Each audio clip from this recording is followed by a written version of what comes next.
A partir de agora, você está aqui no Jornal da São Paulo TV, que é transmitido pela AltV, pela AMC TV e pela TV Aberta de São Paulo. E hoje recebemos com muita honra o secretário de Saúde do município de São Paulo, o doutor Luiz Carlos Amargo, para um bate-papo sobre os desafios e avanços na área de saúde pública da cidade. O doutor Zamarco é médico formado pela Universidade de Mogi das Cruzes, com especializações em saúde pública e administração hospitalar. Tem mais de 30 anos de experiência e já ocupou diversos cargos de gestão em hospitais e unidades de saúde na capital paulista. Lidera a pasta da saúde aqui na nossa cidade de São Paulo desde 2022. Zamarco, eu fico muito feliz de estar aqui contando com você da entrevista, viu? Bom dia, Walter. É um prazer estar aqui falando com você, com todos que estão nos assistindo, a gente falar um pouquinho da saúde do município de São Paulo. Temos bastante coisa para fazer, mas já avançamos bastante. E é importante a população saber o que está fazendo e saber o que ela tem direito, né? Porque muitas vezes as pessoas que moram em São Paulo são tantos equipamentos, são tantas frentes que a saúde atua, que muitas vezes as pessoas só conhecem a UPA e a UBS e o hospital, mas são vários outros equipamentos, são várias outras frentes de trabalho, programas de saúde que nós temos, e principalmente na prevenção, né? Nós temos trabalhado bastante, avançado bastante na prevenção da cidade, que é o que uma cidade do tamanho da nossa precisa. Prevenir as doenças, né? Tratar as pessoas, acompanhar as pessoas antes que elas fiquem doentes, para evitar tanto um custeio alto para a cidade, quanto um prejuízo para aquela pessoa na sua saúde. Eu queria... Posso fazer um meia-culpa com um agradecimento aqui, Zamarco, para você? Desde quando você tem dado entrevista, e tem sido desde o começo lá de 2022, você e a sua equipe, eu queria falar mesmo, sabe, porque a gente comenta aqui na emissora, fala das pessoas, e aí o Maurício Serpa sempre agiliza. Teve gente que assistiu aqui para ter informação de exame, o pessoal do teu gabinete, a Ana Lanza, eu vou falar os nomes, posso? A Cláudia, a Sandra, a Elisa, a Helenice, a Iane, e a nossa querida jornalista aqui, que sempre me atende bem, hoje a gente estava conversando, que é a Fátima Brito, né? É por isso que você, com a sua simpatia, essa coisa do médico, que inclusive é o médico de criança, tem atendido bem e está tendo uma repercussão. Não tem uma vez, Amar, que a gente liga e pergunta alguma coisa que essa equipe não responda de forma correta e pontual, às vezes até auxiliando as pessoas que pegam um pedaço da entrevista. Eu fico muito feliz, viu, disso. E agora também você está me falando que você está dando essa luta na questão de trabalhar o pessoal que usa droga, que está ali no centro, que o vice-prefeito também está cuidando, que é uma luta muito nossa também lá na TV e do nosso passado aqui. Então, parabéns, viu? Eu queria fazer essa correção, porque sempre da entrevista eu nunca falo, parabéns por você e pela equipe, porque eles atendem muito humana. Eu te agradeço e vou transmitir para a minha equipe todo esse agradecimento. E a gente tem um trabalho em conjunto mesmo, né? Eu sempre estimulo isso aqui na secretaria, que ninguém faz nada sozinho, né? Para a gente poder ter um bom desempenho, um sucesso no que nós estamos fazendo para a população, precisamos trabalhar juntos, discutir o que a gente pode fazer de melhor, e assim a gente vai avançando, né? Porque senão não conseguimos nada. Mas faz uma diferença, Zamar, que ser um médico humano e ser uma pessoa que está administrando a pasta, né? Parabéns. Olha, sabe o que eu fiz? Eu dividi em tópico. Eu posso botar os tópicos e você vai me colocando? Está aqui, ó. Agora a gente teve o aniversário do SUS, né? Semana passada, tal. Então você pode me falar de uma atualização do sistema SUS aqui para o plano de São Paulo? Como é que está a estrutura do SUS na cidade? Quais são os principais desafios enfrentados?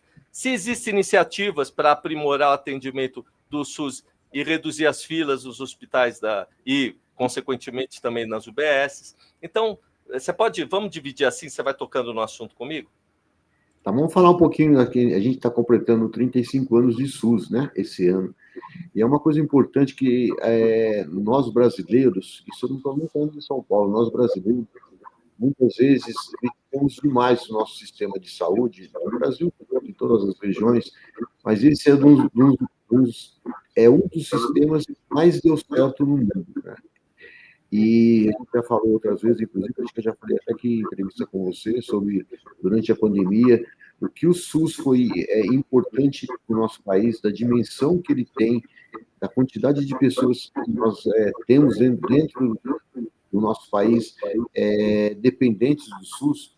Então, temos bastante problema para resolver, mas a criação do SUS, que foi um médico, não sei se você sabe, que foi o idealizador do SUS, foi o Ézio Cordeiro.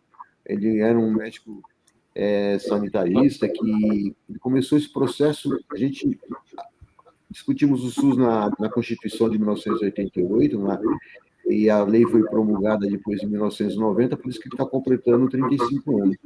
Mas oÉsio começou a discutir o SUS em 1971, que ele começou a estudar como a gente poderíamos oferecer uma saúde pública para toda a população do nosso país, que pudesse ser eficiente. E ele utilizou, na época, 3 eixos, né, que são a equidade. O que é a equidade? Cada região, pessoa, precisa de uma atenção diferente. Não dá para a gente falar que um tratamento é igual para todo mundo em todo lugar do nosso país. Cada região tem a sua especificidade, a sua necessidade. Então, o governo, o gestor que estiver trabalhando, ele tem que pensar que cada região é independente de outra região. Não pode pensar o Brasil todo, eu vou fazer um procedimento, uma lei que vai valer para o Brasil inteiro. Não pode, né? Porque São Paulo tem uma realidade, e se você vai para a Amazônia, tem uma outra realidade, uma outra necessidade de serviço que tem lá e uma outra necessidade que nós temos aqui. E pensou isso ser universal, né? Quando eu falo do Brasil, todo mundo tem direito, e cada um tem que conseguir aquilo que ele precisa, aquilo que a sua necessidade de saúde precisa, né? E ser universal e ter uma hierarquia. O que é uma hierarquia? O sistema, o Ministério da Saúde, a União tem uma responsabilidade, o Estado tem uma responsabilidade e o município tem uma outra responsabilidade. Aí, entrando nessa esfera, a gente ainda hoje discutimos muito, né? Porque o que acontece? O município, aí eu vou fazer um pouco a discussão para São Paulo. O município é a porta de entrada. Todos os municípios são responsáveis pelas unidades básicas de saúde, pela atenção primária e pela porta de entrada da urgência e emergência. Mas o município precisa ter uma retaguarda, ele vai precisar ter uma linha de cuidado, ele vai precisar ter um financiamento para ele conseguir dar continuidade nesse atendimento. Então, ele faz a porta de entrada, aí o paciente ele vai ver se o paciente vai precisar de uma complexidade, alta complexidade, ele vai conseguir ter o seu problema resolvido ali mesmo na atenção primária. E aí, com as nossas dificuldades, né? Porque em São Paulo, 12 milhões de habitantes, maior do que Portugal, maior que um país. Então, eu falo que ser secretário da Saúde no município de São Paulo é ser o ministro da Saúde em Portugal. Tamanha é a nossa responsabilidade aqui. Então, a nossa equipe tem bastante consciência disso, e dentro de São Paulo, nós também encontramos realidades diferentes. Quando eu vou discutir saúde para quem vive aqui ao próximo da Avenida Paulista, ao redor da Avenida Paulista, é uma realidade que eu tenho. Quando eu vou lá para Parelheiros, onde eu tenho uma tribo indígena, é uma outra realidade. Para eu trazer essa população para dentro do sistema de saúde, eu preciso respeitar a cultura dessa população, né, para que eles venham para dentro do sistema, a gente possa fazer uma medicina preventiva. A medicina preventiva é muito importante. Qualquer município, estado, né, ou o Brasil todo, a gente só vai conseguir ter uma saúde de qualidade quando a gente conseguir fazer uma medicina preventiva eficiente para que a população não tenha os agravos da saúde, para que ela possa não ser um prejuízo na vida dela, né? Porque quando você faz uma medicina preventiva, você garante uma qualidade de vida melhor para a população e uma economicidade para o serviço público, porque o caro na medicina é a alta complexidade, quando você precisa fazer as cirurgias de grande porte, quando a pessoa desenvolve um tumor e vai para a oncologia e já chega no serviço de saúde precisando de um tratamento da alta complexidade, cirurgias complexas, precisa fazer quimioterapia, radioterapia. Então, se você faz uma prevenção para que esse câncer não se desenvolva, essa pessoa não vai precisar passar por todo esse sofrimento do tratamento da oncologia e nem o ente federativo vai ter o custeio desse tratamento. Então, são coisas importantes para ambos os lados, tanto para a administração quanto para a população. Então, a gente tem trabalhado muito aqui na cidade de São Paulo na saúde preventiva. Então, como que nós trabalhamos na saúde preventiva? Investindo, né? São Paulo saiu, em 2016, de 9 bilhões de orçamento por ano, e nosso orçamento aprovado para 2025 foi de 22 bilhões, então foi mais de 100%. É uma quantidade de dinheiro muito grande, a população precisa, nós temos 1.057 equipamentos na cidade de São Paulo. Desses 1.057 equipamentos, 479 são unidades básicas de saúde, que é onde é a nossa porta de entrada. Nós aumentamos nessa administração, nós fizemos 14 novas unidades básicas de saúde, e 18 delas, porque a gente tinha muitas unidades básicas que estavam em imóveis locados, em imóveis que não eram apropriados, que não tinham acessibilidade, o espaço não era nem acessível e nem qualificado para o paciente e nem para o profissional de saúde trabalhar. Então, existia a insatisfação dos dois lados, tanto dos nossos profissionais quanto da população que utilizava aquele serviço. Então, a gente conseguiu 18 delas tirar desses espaços e construir uma unidade básica de saúde seguindo todas as normas da RDC, da vigilância, dando um espaço confortável, tanto para os profissionais trabalharem, quanto para a população que utiliza o serviço. Então, trabalhamos nisso, na atenção básica, isso falando de unidade básica de saúde. E dentro dessas unidades básicas de saúde, nós colocamos os programas de saúde do governo, né? Então, instituímos programas para a saúde da mulher, para a saúde do idoso, para a saúde da criança, e fomos trabalhando para conseguir atingir as metas do Ministério Público, né? Do Ministério Público, não, do Ministério da Saúde, que são a vacinação. Saímos depois, principalmente no pós-pandemia, nosso índice de vacinação estava muito baixo, na faixa de 70%. Fizemos um trabalho muito robusto em cima da população mais vulnerável, para que trouxessem as crianças para serem vacinadas. Então, chegamos em várias vacinas, nós já atingimos a nossa meta de 95%, e as que nós não atingimos 95%, nós estamos na faixa de 90%, que já é um bom avanço, né, de sair de 70% para 90%. Então, isso a gente consegue.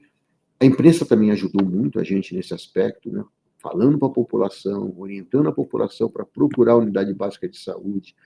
A gente fez uma parceria com a Secretaria da Educação, trabalhando em conjunto, levando a vacinação, inclusive, para dentro das escolas.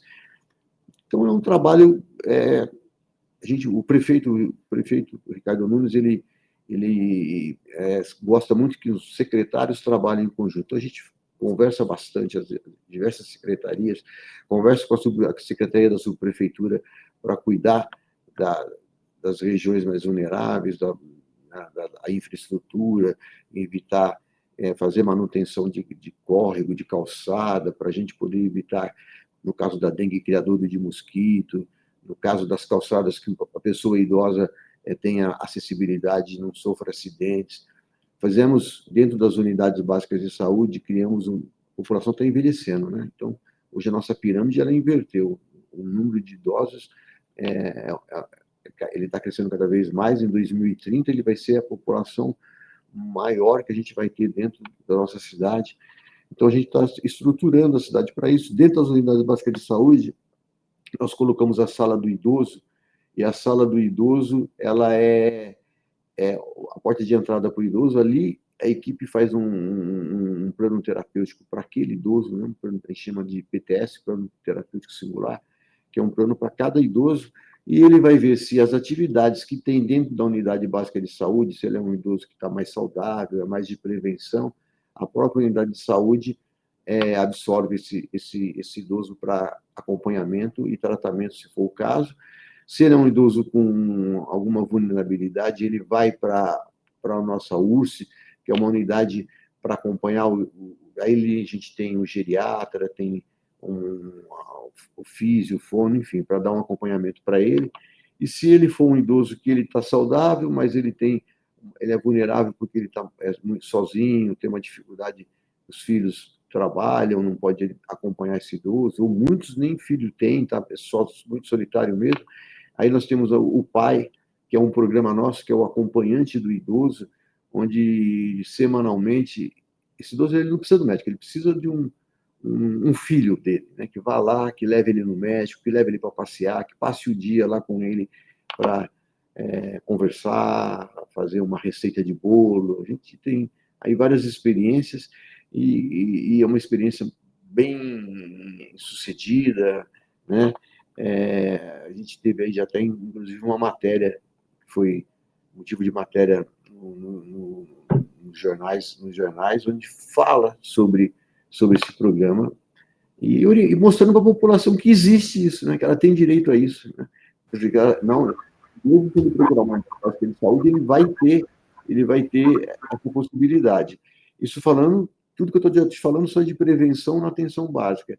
Associado a isso, a gente também fez um aumento da porta de entrada da urgência e da emergência. Nós tínhamos 3 UPAs, nós terminamos o ano com 33 UPAs, já inauguramos 2 nesse começo de ano agora, e nós temos previsto para essa gestão 15 UPAs. Então, dessas 15, já inauguramos 2. E temos previsto ainda mais 25 unidades básicas de saúde. Nesses 100 dias de governo, vamos inaugurar 3 delas, mas até o final já estão todas programadas. Se não iniciar a construção, já estão em licitação para ser feito isso. E todo esse trabalho é feito junto com a população. Nós temos, dentro das supervisões de saúde, os conselhos municipais, os conselhos de gestores de saúde daquela região, onde eles elencam, junto com os profissionais que trabalham na região, quais são os equipamentos mais necessários. Então, a gente trabalha muito nessa linha, junto com a população, para poder avançar e ter uma boa aceitação.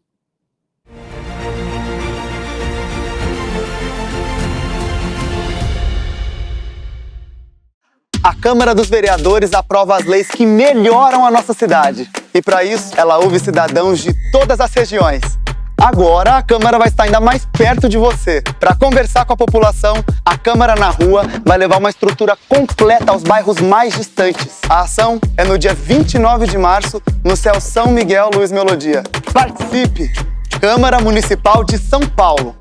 Sempre em movimento por você.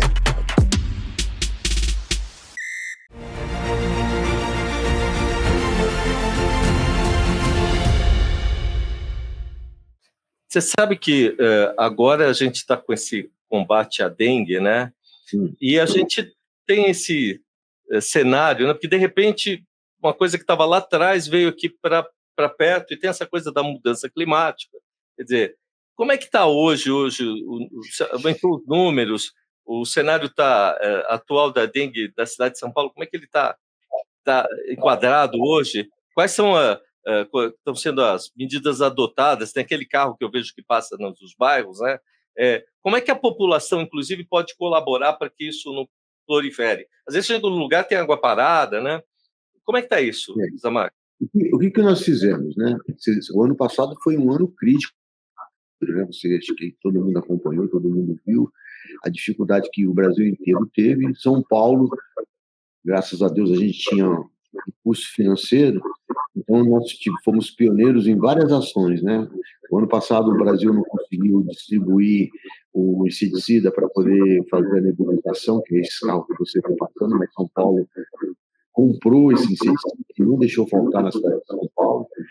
E associado a isso nós colocamos os larvicidas, aumentamos o número de agentes, né? Nós temos 2.000 agentes nas UVs, que são as unidades de vigilância sanitária que tem em cada região, e aí nós pegamos todos os nossos agentes de saúde que trabalham na estratégia de saúde da família. Hoje nós temos aí praticamente quase 10.000 agentes. Esses agentes todos vão na porta das pessoas, que frequentam as casas das pessoas, que, aliás, eles têm até uma facilidade porque eles conhecem o território e as pessoas estão sob a responsabilidade deles no cuidado da saúde. Todos esses agentes fizeram, continuaram fazendo e fazem ainda hoje uma visita casa a casa, fazendo essa orientação para a população para nos ajudar a manter o Aedes aegypti longe da nossa cidade. E a gente continua fazendo isso e o resultado está. Tivemos um momento crítico em 2024, como todo o Brasil, mas fomos rápido nas ações e diminuímos também rapidamente o número de casos. Hoje, começamos o mês de janeiro, bem diferente do nosso estado, né? Nosso estado hoje está com 89.948 casos confirmados e nós estamos com 4.141 casos confirmados, né? O estado já teve até agora 78 óbitos e nós tivemos um óbito. Isso, por sinal, foi agora no começo dessa semana que nós tivemos. Então, esse trabalho tudo é graças a toda essa ação que a gente começou ano passado e não parou mais. Nós já tínhamos essas ações anteriormente, aumentamos essas ações, fomos pioneiros nos drones, né? Você já deve ter visto aí algum drone nosso sobrevoando. A gente tem uns drones que aplica larvicida. Na cidade de São Paulo tem muitos imóveis que estão fechados, a gente não encontra o proprietário, não tem acesso para dentro do imóvel, o drone sobrevoa e aplica o larvicida, eliminando o mosquito. Então, essas ações são ações que foram muito importantes, e São Paulo, hoje o Ministério da Saúde tem também se empenhado, esse ano ele está empenhado em ajudar todos os municípios no combate, inclusive o município de São Paulo mandou para nós agora 400 mil testes, nós já tínhamos aí comprado 300 mil, né? Porque como a gente não recebeu ano passado, a gente vai comprando, a gente fica com receio de não receber e faltar, então a gente vai se adiantando. Mas a gente, além dos nossos que nós compramos, a gente recebeu mais 400 mil do Ministério.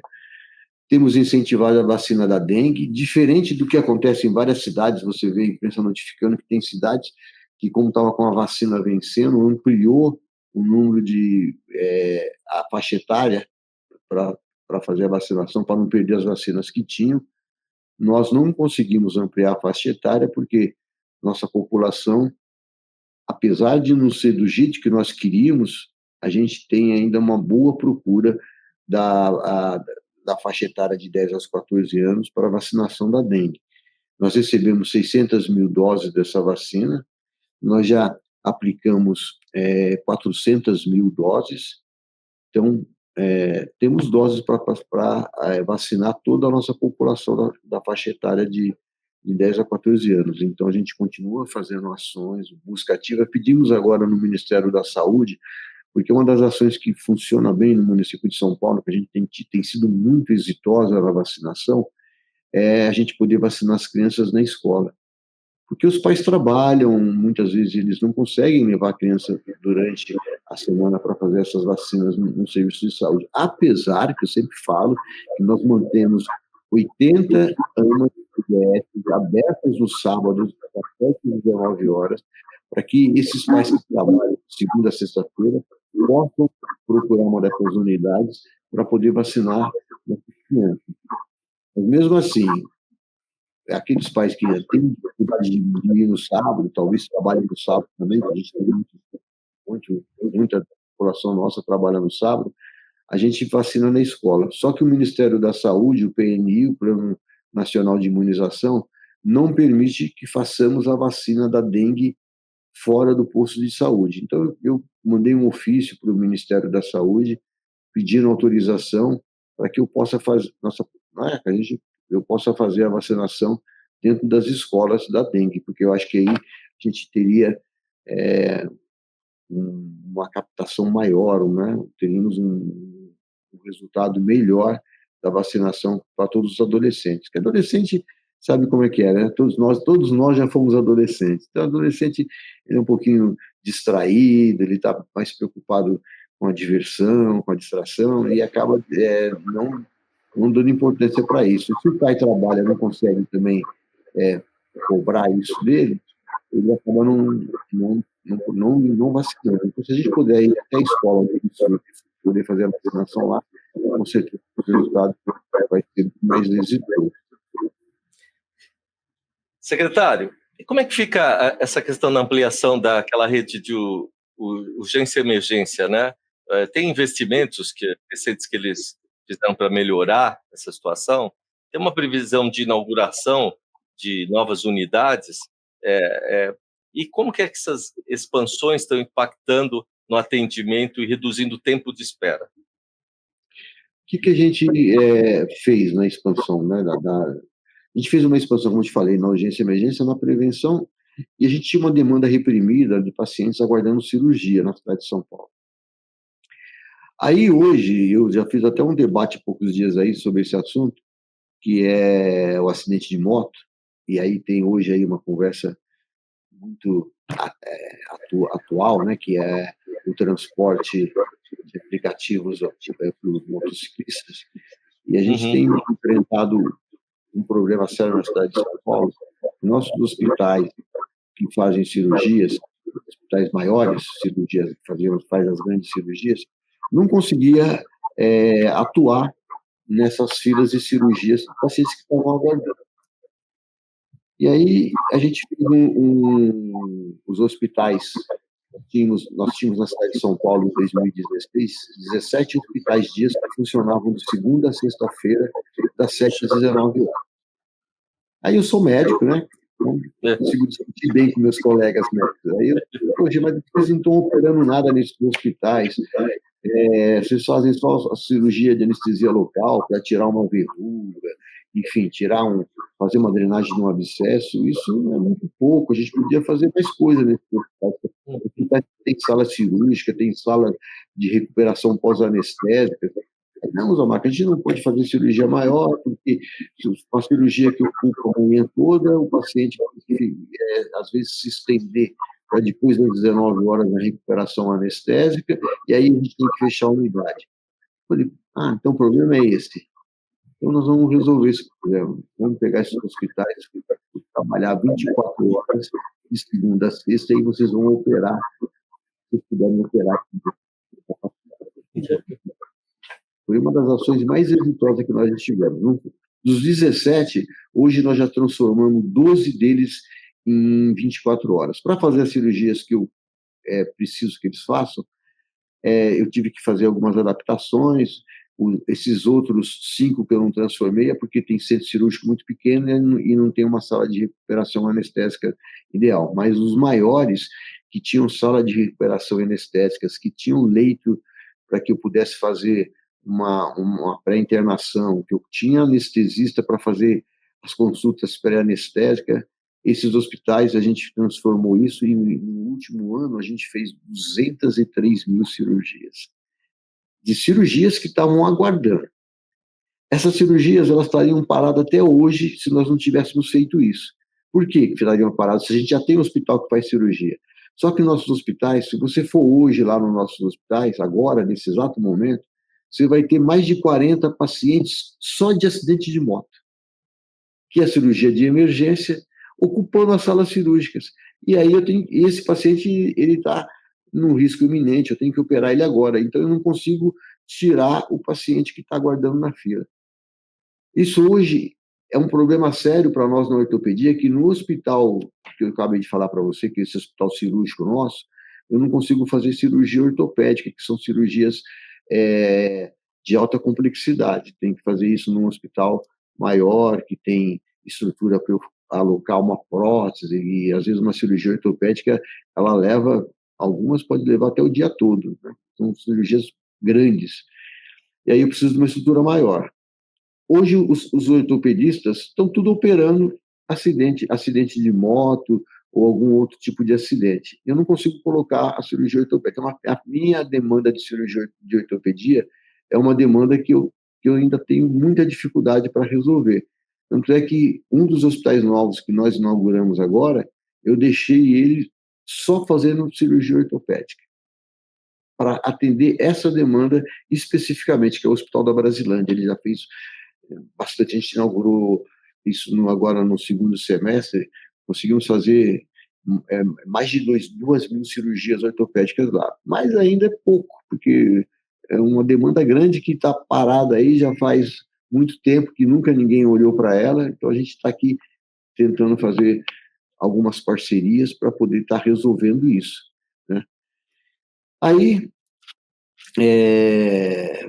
como é que a gente resolve nesse caso? A gente faz parcerias com hospitais privados, então a gente procura hospitais privados e se está tudo ok com eles, está tudo regularizado, a gente faz uma parceria e a prefeitura paga para esse hospital para ele fazer essas cirurgias. Então a gente tem também conseguido bastante algumas parcerias com alguns hospitais privados que estão fazendo essas cirurgias para nós. E dentro da nossa urgência e emergência, a gente ampliou a nossa linha de cuidado. Como é que nós fizemos isso? Nós tínhamos antigamente, você ouviu muito, né? Ainda temos em alguns lugares que a gente não considera, que estamos construindo as UPAs, que as UPAs não ficaram prontas. Nós temos hospitais com os corredores lotados e pacientes em macas. Mas com as 33 UPAs que nós colocamos na cidade, isso significou 900 leitos novos de urgência e emergência, porque a UPA tem leitos de observação, leitos adequados, né, com todos os equipamentos para esse paciente, enquanto ele aguarda um leito hospitalar. São 900 pacientes que estariam nesses corredores desses hospitais se nós não tivéssemos inaugurado esses equipamentos. Então, hoje, a gente ainda tem demanda de 2 hospitais que tem porta aberta e tem paciente no corredor, mas os demais, você vê que isso diminuiu muito, porque ele tem um aporte de uma UPA ajudando, sendo a sua porta de entrada, e aí o hospital fica só para atender a alta complexidade. Aquele paciente que tem uma demanda que pode ser resolvida na UPA, que ia para a porta do hospital, que sobrecarregava o hospital, hoje ele não sobrecarrega mais o hospital, porque a UPA resolve o problema desse paciente, e aquele paciente que tem uma complexidade maior, que precisa de uma retaguarda hospitalar, ele tem um leito para aguardar enquanto desocupa um leito na UTI do hospital ou enquanto desocupa um leito na enfermaria do hospital. Então, a gente está organizando a cidade de São Paulo, avançamos bastante, ainda temos bastante problema, porque se precisa inaugurar mais 15 UPAs, significa que ainda tem paciente no corredor do hospital que vão daqui a pouco estar no leito dessas UPAs que nós estamos terminando e vamos inaugurar na cidade de São Paulo. Esse é o nosso trabalho na urgência e da emergência para poder melhorar a nossa capacidade na cidade de São Paulo. Secretário, tem a atuação naquele programa, o PREP, que é aquele negócio de profilaxia e pré-exposição, né? Está ligado também com o negócio da AIDS. Como é que tá esse sistema de prevenção que é feito na rua hoje, né? Esse trabalho que essa pessoa carente que está ali, qual é o quadro disso hoje? Você sabe que no programa de prevenção da AIDS a gente é exemplo, né? O Ministério da Saúde vem visitar os nossos trabalhos que nós fazemos aqui na cidade de São Paulo. A gente conseguiu zerar a transmissão vertical da AIDS, então hoje a cidade de São Paulo é uma das cidades que não temos a transmissão vertical, e a transmissão horizontal, a gente teve no ano passado 1.700 novos casos, porque a nossa ação é muito efetiva na distribuição da medicação, que distribuímos antes, quando a pessoa ter exposição, e tem também a medicação que nós distribuímos depois da exposição. Essa medicação, ela está disponível em estação do metrô, né?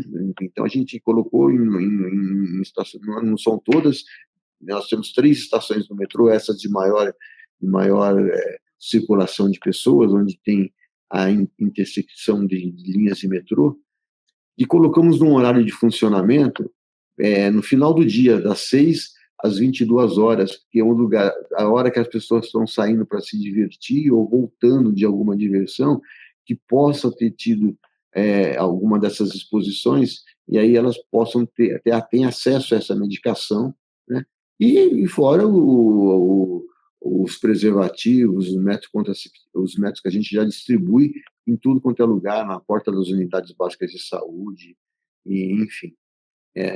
E temos os nossos serviços o SAI nosso, né, que é o serviço que cuida das doenças infecto-contagiosas, não só da AIDS. Aí, nesses serviços, a gente faz uma prevenção, que a gente tem feito um trabalho bem robusto em cima da sífilis, principalmente a sífilis congênita. A gente tem investido bastante, nós também diminuímos o nosso número de casos, então incentivando o tratamento no pré-natal, fazendo uma busca ativa no pré-natal, para que essa mãe cuide, trate e não transmita para a criança. Então, são frentes que a gente tem tomado na cidade de São Paulo, né? Tanto na prevenção da AIDS, mas na prevenção das outras moléstias infecto-contagiosas. Agora, São Paulo está vivendo... A gente era a terra da garoa, né, Zamarco? Na nossa época de menina era a terra da garoa, né? Hoje é a terra do vendaval de manhã, do calor à tarde, né? Quer dizer, o Brasil inteiro, o mundo está assim, né? Mas São Paulo tem as 4 estações num dia só. E a gente tem aí um agravamento ainda nessa questão do verão, né? O verão está batendo na porta, né? Vem sempre aquele calorão, depois março as chuvas, e a prefeitura tem feito operações dessas altas temperaturas, né? Mas como é que a pessoa pode, porque é uma realidade hoje, né? Como é que ela pode ajudar a se prevenir, cuidar dela? Porque não é só a questão da enchente, da chuva, também do corpo humano, o dia inteiro, né, nessa exposição de sol. Tem alguma coisa que a Secretaria também está fazendo por esse aspecto? A gente faz parte aí do programa de alta temperatura. Nós temos um grupo nosso da saúde, que você viu que tem umas tendas na cidade de São Paulo. Então, a gente tem dentro dessas tendas pessoas nossas da saúde fazendo orientação. Nós distribuímos a água, né, frutas, nós também distribuímos, que a gente toma cuidado de não distribuir alimento perecível. Então, a gente tem 2 trabalhos, tanto na altas temperaturas quanto na baixa temperatura. Na baixa temperatura, a gente distribui, você já deve ter visto na cidade, alimentos quentes, né? Sopas para pessoas de noite, oferecemos agasalhos, enfim, cobertas, principalmente para a população que vive em situação de rua. Nós temos hoje na cidade de São Paulo também os consultórios de rua. Você já ouviu falar dos consultórios de rua? Acho que a população, pouca gente sabe do consultório de rua, isso é uma coisa importante de falar. O pessoal não conhece mesmo. O pessoal não conhece. Nós cuidamos de toda a população e da população de rua. Então, como é que nós cuidamos? Nós temos um consultório de rua que ele tem, dentro das equipes de consultório de ruas, nós temos um médico, temos enfermeiro, temos auxiliar de enfermagem, temos serviço social, enfim, temos um grupo de multiprofissionais a cuidar dessa população. E hoje, nossas equipes que trabalham na rua, cuidando tanto da pessoa que estão em uso de drogas, em drogadição, como tem as pessoas que estão na rua por outros problemas mesmo de financeiros que perderam suas casas, perderam seu emprego, né? O Brasil vive um momento difícil, né? Com uma inflação que está subindo, o aumento dos preços de aluguéis, aumento do preço dos alimentos. Tem muita gente que não consegue, perde o emprego, não consegue pagar, vai para a rua. Tem famílias inteiras que vão para a rua. Nós temos hoje o prontuário de todas essas famílias, de todas essas pessoas, com os problemas de saúde que elas têm, nós vamos até ela levar a medicação, levar o tratamento.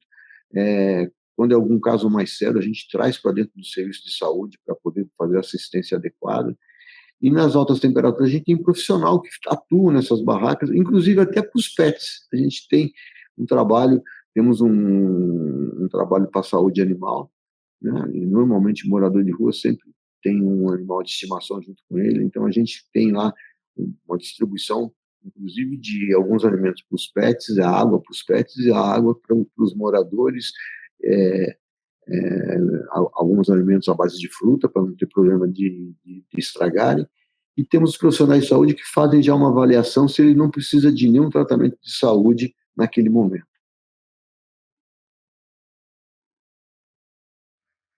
Vamos falar do 100 dias, né? Já tem 100 dias, olha quanta coisa você já colocou, mas você quer dar um apanhado desses 100 dias, né? Porque eu já contei uns 10 assuntos diferentes, né, que você está trazendo aí, e não foi nem do final do ano passado, né? Falando tudo coisa nova.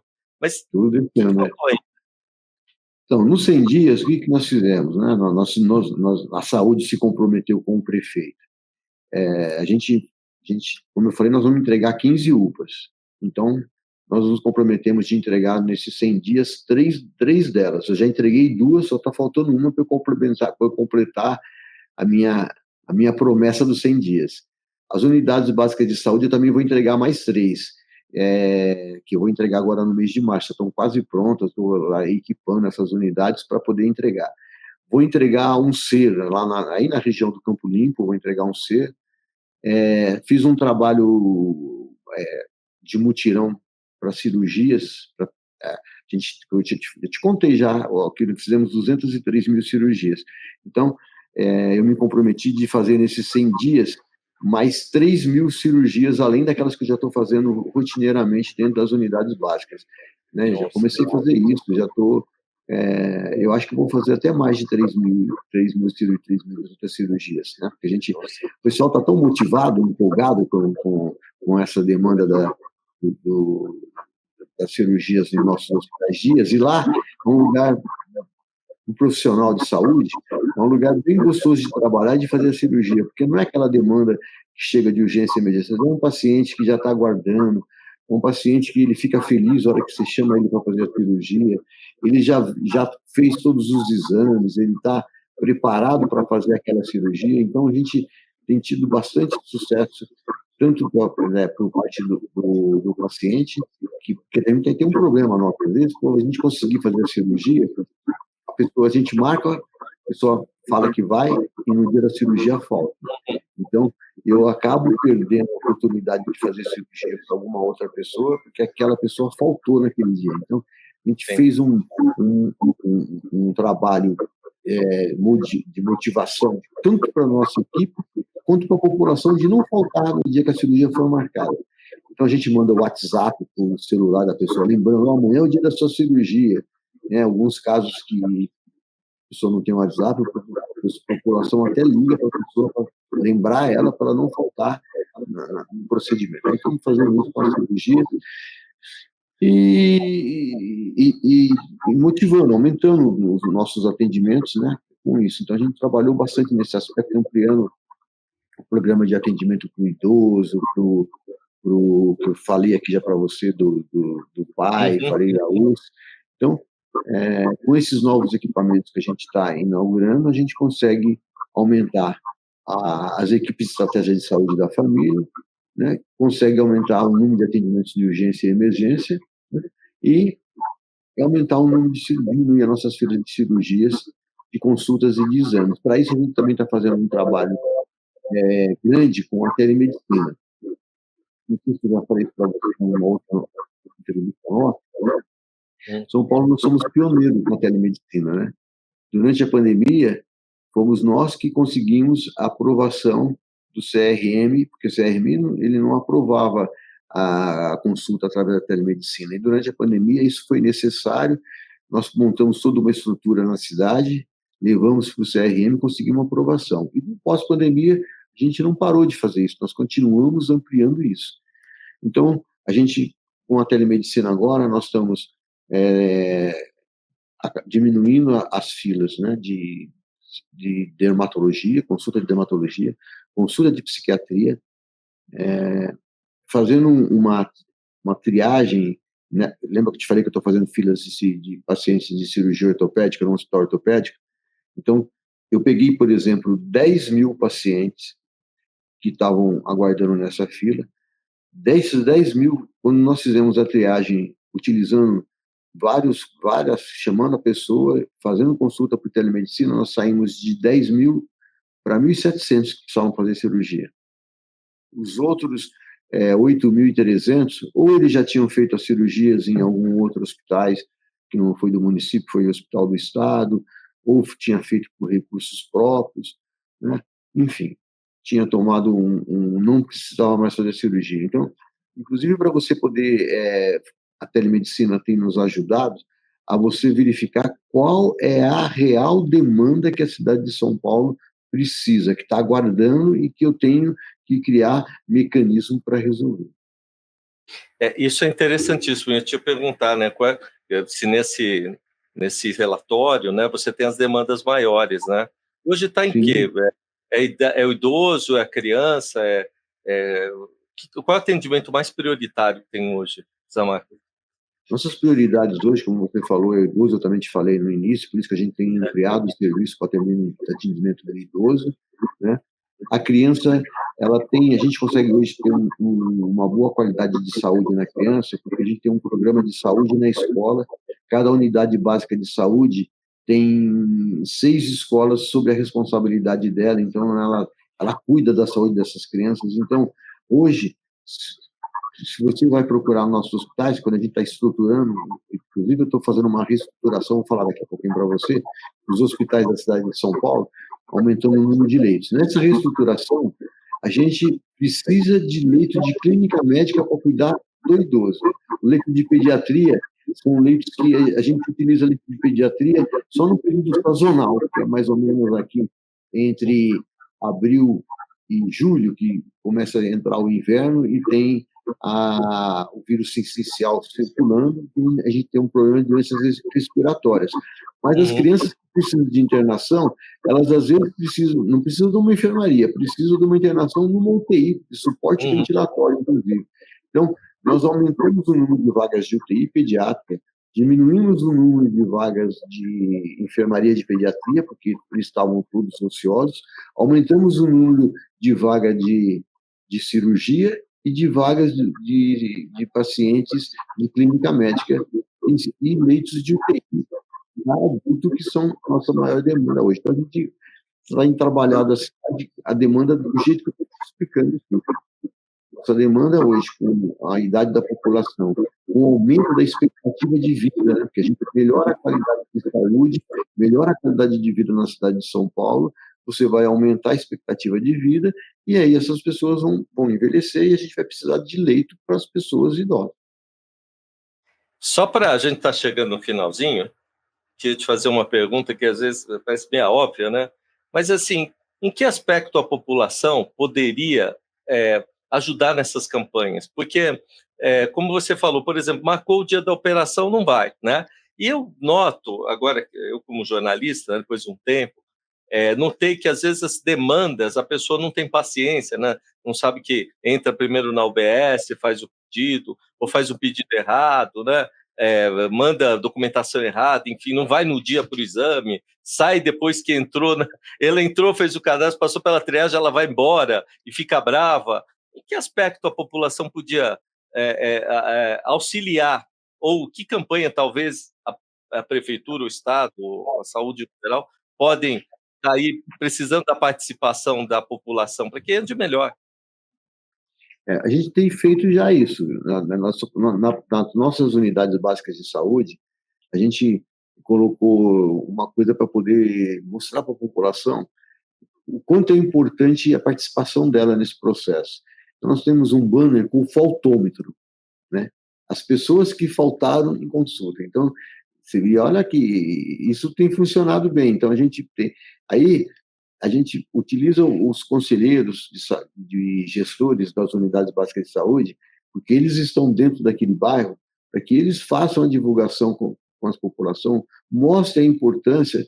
Se ele não puder ir, porque às vezes ele pode ter algum problema que ele não vai poder ir mesmo, mas ele avise a unidade para que ela possa colocar uma outra pessoa naquela vaga para poder a gente poder agilizar essa demanda que está reprimida para atendimento. Então, a gente tem feito vários trabalhos de divulgação dentro do nosso site. A gente tem utilizado muito a tecnologia tem nos ajudado, né? Porque aí você manda, eu já te falei, né? A gente manda o WhatsApp para as pessoas para poder lembrar que ela tem consulta, que ela tem exame, que ela tem cirurgia. Isso a gente tem feito, foi um trabalho nosso que tem melhorado, né? Mas a gente ainda precisa que a população discuta isso dentro do seu território, a importância de não faltar na consulta, no exame, na cirurgia, ou se precisar faltar, ela avise a unidade básica que ela vai faltar, porque a unidade está perto da casa dela. E a unidade básica vai avisar a central de regulação para colocar outro paciente no lugar dele. Olha, a gente está chegando no final, você vê tanta coisa para falar, né? Primeiro, quero te convidar de novo para voltar. A hora que você tiver a campanha, enfim, precisar passar um recado, a gente está à disposição aqui na TV. E faltou alguma coisa, Marco, para a gente tocar nesse assunto que você achou que fosse interessante colocar aqui para o pessoal que está assistindo? Tem alguma campanha? Muito importante que assim, a população, uma das formas que ela pode nos ajudar, inclusive, às vezes todo mundo troca muito de telefone, né? E muita gente troca o número de telefone com uma facilidade incrível. Tem gente que toda hora troca o número de telefone. E lembrando que se ela está aguardando numa fila para fazer cirurgia, para fazer exame, ou para fazer uma consulta, ela vai ser avisada pelo telefone, como eu te falei, pelo WhatsApp, vai em tal dia fazer seu exame. E, às vezes, se o telefone não estiver atualizado no cadastro dela, ela vai, às vezes, dos casos daquele que eu te falei, da ortopedia, que era 10 mil, eu consegui trazer dos 10 mil só 1.700, muitos deles não atenderam o telefone que estava cadastrado. Quer dizer, a gente perde esse paciente. E, às vezes, ele não conseguiu fazer a cirurgia, às vezes ele está lá com o seu problema, e ele fala, pô, eu fui lá faz um ano e falaram que não me chamaram. Só que nesse um ano ele trocou de telefone 4 vezes, não avisou nenhuma vez no cadastro dele. Então ele está com aquele primeiro telefone que nem ele lembra mais o número, que é o que a prefeitura tem para chamá-lo para fazer o exame, para fazer a consulta ou fazer a cirurgia. Então, muito importante ele manter o número de cadastro atualizado. Sabe, eu queria te agradecer, né? Eu tenho N perguntas, depois eu queria... Um dia, eu falei com a secretária Eunice e eu perguntei para ela por que ela pendeu, qual foi a história dela para ela ter entrado no direito. Um dia eu quero escutar de você, né? Porque vocês são exemplos. Por exemplo, a minha filha agora está fazendo a área de saúde, né? Pendeu para esse lado. E é interessante saber como é que a pessoa chegou aí, né, Zama? Quer dizer, os anos de luta de atendimento, principalmente o médico, né? Então, um dia eu estou te convidando já para você vir contar a tua história, que é diferente da gente falar de secretaria. Eu vou te contar, mas eu vou te contar já para ser médico, a pessoa precisa gostar de gente. Pois é. Isso é um resumo, não só médico, né? Médico principalmente, mas todo mundo que vai trabalhar na saúde precisa gostar de gente. É a única forma de você ser um bom profissional, né? Mas aí a gente senta aí, eu conto para você um pouquinho da minha história. Já que eu sou secretário, mas eu adoro ser médico. Inclusive, até hoje, eu ainda dou plantão. O prefeito até brinca comigo. Fala, você não desistiu desses plantões ainda? Já está velha, está na hora de você colocar um chinelo e ficar em casa. Eu falei, não, eu gosto de trabalhar com o médico. Eu vou lhe confessar, eu fui meu irmão passou esses dias no Arthur Saboia, ele teve ali um problema de coluna, a gente já está com idade, né, Zamar? O que tem de L aqui atrás da gente, hérnia, tem tudo junto, né?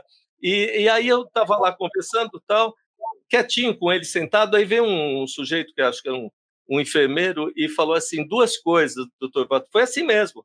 Primeiro, eu vi uma entrevista que a gente fez, né, que eles estão lá, falou bem. O secretário uma vez atendeu a minha mãe como médico. Olha que coisa interessante, né? Quer dizer, não foi falar do secretário, foi falar de você como médico, né? Então, e eu fiquei olhando muito que a Bia, a minha filha, ela, quando eu estava montando a pauta, ela falou, pai, pede para falar isso das pessoas, tal, não sei o quê. Eu falei, gente, é isso aí, ela está se humanizando. É muito difícil ser médico, Zamar. É muito difícil. Então, queria te agradecer, porque além de tudo, você cuida dos pititicos, né? Que você... É verdade, trabalho. Você sabe que nessa situação que você está falando aí, eu estava num evento lá na cidade de Tiradentes, e eu comecei minha vida na prefeitura trabalhando naquela região. Eu trabalhava agora há 38 anos, né? O prefeito fala 37, mas 37 era no ano passado. Agora já estou com 38 anos de prefeitura. E lá, 38 anos atrás, da Tiradentes, só tinha lá o PA Glória, e lá a gente fazia tudo. Eu estava num evento com o prefeito, aí um senhor, na hora que me viu, falou assim, o senhor trabalhou aqui, o senhor salvou a vida do meu filho. Meu filho hoje está casado, é seu avô. Mas olha, é um impacto. É muito bom ouvir isso. É um impacto, viu, mas é por isso que eu acho que é uma profissão de Deus, né? Não tem jeito, né? Outra pessoa também que fala assim, eu estou rasgando seda porque vale. O Vanderlei, que é diretor do Manda Aqui, também fala que assim, muito bem, né? Apesar de ser estadual.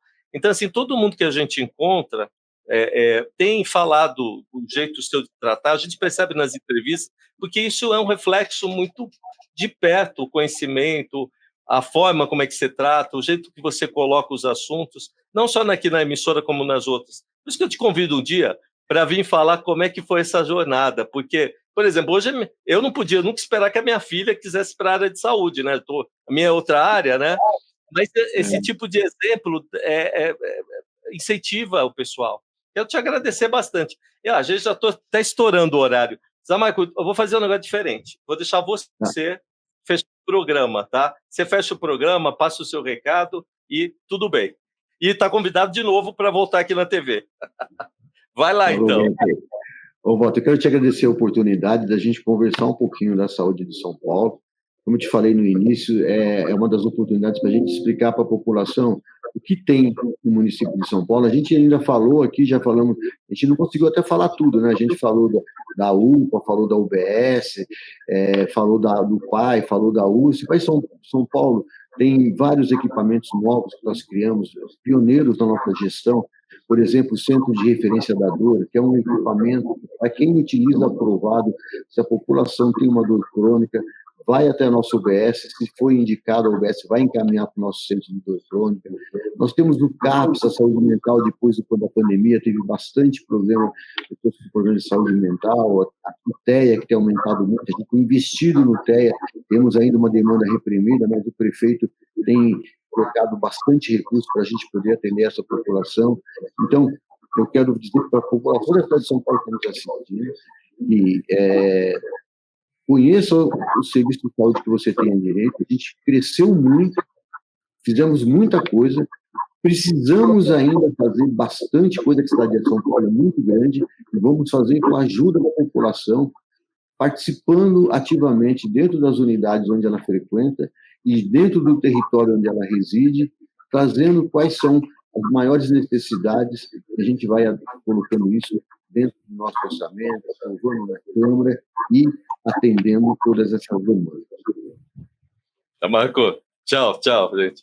Olha, saúde. Olha que cara boa desse médico, gente. Abraço, tchau, Zé Marco. Tchau.